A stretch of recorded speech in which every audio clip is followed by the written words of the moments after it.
سبحان الله. هل تعلم أن القرآن الكريم لم يذكر قوما للنبي عيسى عليه السلام؟ نعم، هذه حقيقة مذهلة تكشف لنا إعجازا لغويا رائعا في كتاب الله. تأملوا معي، كل الأنبياء في القرآن خاطبوا أقوامهم بقولهم يا قوم: نوح، هود، صالح، لوط، موسى. لكن عيسى عليه السلام كان مختلفا، فهو الوحيد الذي كان يخاطب بني إسرائيل مباشرة دون أن يقول يا قوم.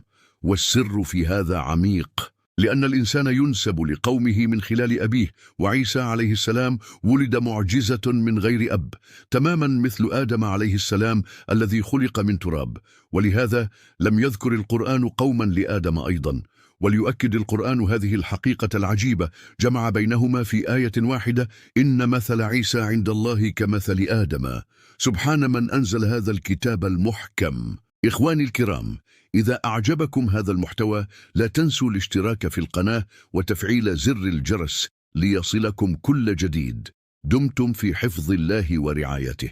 إخواني الكرام، إذا أعجبكم هذا المحتوى لا تنسوا الاشتراك في القناة وتفعيل زر الجرس ليصلكم كل جديد. دمتم في حفظ الله ورعايته.